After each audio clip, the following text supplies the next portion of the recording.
kalau kita lagi membuat laporan ke penyidik, ke Polda Metro, di sana tuh ada tim konseling. Jadi kita harus diwawancara dulu peristiwanya apa, kemudian dipasanglah pasal-pasal yang cocok dengan peristiwa. Saya bilang kalau kayak begini peristiwanya, Pak Jokowi kan ngomong, saya merasa dihina sehina-hinanya, direndahkan serendah-rendahnya, karena ijazah saya dibilang palsu. Narasi yang ini semua nggak ada. Kemudian apalagi pasal 28 ayat 2, itu pasal asupan dari pelapor lain. Dan yang menyebarkan ya, Saudara Lewi Cumanan. Ya. Saya bilang ini bukan originally dari Pak Jokowi, dari orang lain. Tetapi di sana tercatat juga sebagai korban. Saya agak kaget gitu loh, sebagai korban. Korban itu kalau kita mau ngakuin pun Pak Jokowi deh, harusnya. Tapi kalau orang lain mengaku sebagai korban, nggak boleh, saya bilang. Yang namanya laporan polisi, itu kan kita membuat narasi. Betul. Iya. Narasi laporan polisi. Di sana tidak ada uraian apapun terkait dengan pasal-pasal ini. Nggak ada. Itulah makanya terdapat. Ada dong uraian fakta, Pak? Nggak ada. Ada dong di bawah. Bukan. Di uraian nggak ada. Jadi di uraian di sana itu hanya melulu bicara soal pencemaran nama baik atau fitnah. Itu di uraian. Nah, tidak ada ini.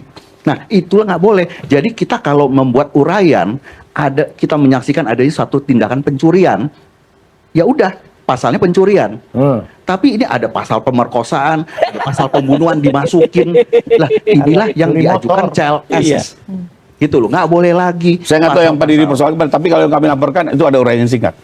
Ada uraiannya, tapi mengenai pada fitnah, pencemaran, pemotongan data IT dan apa pasal 35-nya ya. Rekayasa IT. Bentar. Begini. Dan kalaupun itu yang kena juga respon. Karena respon lah yang kemudian mengubah-ubah data, menampilkan di X, menampilkan juga di Twitter. Saya nggak pernah ada dalam kasus ini menampilkan. Sekarang diakui sendiri kan, bahwa itu dilakukan oleh rekan beliau gitu loh. Jadi Sekarang diakui oleh orang ini. Makanya kita berikan terjadi itu Pak Didi. Kita berikan kesempatan lagi. Silakan tambahannya Pak Kadiri. Terus yang anehnya lagi. Sekarang Pak Didi dan semua itu bicara tentang Mas saya dan Dr. Tifa. Respon buang aja dia, nggak usah. Satu hal Bapak yang saya mau tambahin ya, satu hal aja. Jadi gini Pak Didi biar Pak. Saya pikir kalau tidak ada faktanya, tidak mungkin pasal-pasal ini dipertahankan dan apa namanya jaksa pun tidak ada meminta pengkoreksian dalam pasal. Ya, mohon maaf, mungkin bapak-bapak kan belum melihat petunjuk jaksa selama ini kan. Petunjuk jaksa itu ada formil, ada material kan ya. begini. Dari jaksa tidak ada juga perintah untuk mengubah pasal. Ya, lebih kepada pendalaman pembuktian. Lain kalau jaksa sudah minta merubah pasal. Ya itu lain ceritanya ya. Nah saya nggak ngerti. Itu sorry. Bukti, ini saya mau bahas LP kami ya. Saya nggak bahas LP beliau nih ya. Kita dengarkan kalau itu kan dahulu. terjadi ada perubahan pasal monggo ditanyakan. Tapi kalau yang kami ya secara kebetulan tidak ada permintaan perubahan pasal. LP-nya yang lain kedua itu salah ya. apa namanya yang minta adalah ditebalkan pembuktiannya ya. Nah tapi kembali lagi kalau saya lihat sih dari penyidik maupun penuntut umum tidak ada persoalan terkait dengan pasal-pasal yang kami sampaikan. Soal ini fakta.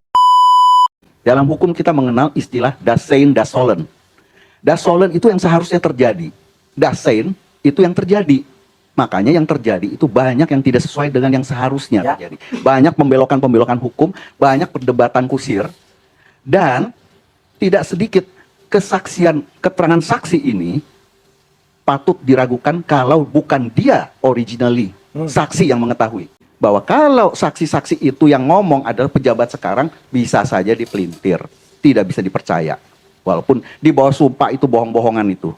Saya maaf ngomong deh, banyak yang berbohong itu.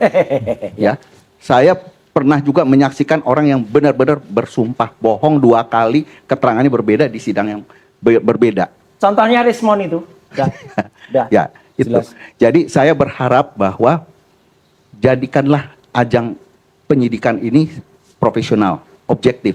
Saya tidak mau mengkultuskan pihak siapapun, tapi jangan lagi ada permainan, jangan lagi kita jadi korban, jangan lagi mengakomodir pencari ketidakadilan. Karena yang datang ke dunia peradilan bukan hanya sekedar pencari keadilan, tapi pencari ketidakadilan. Oke.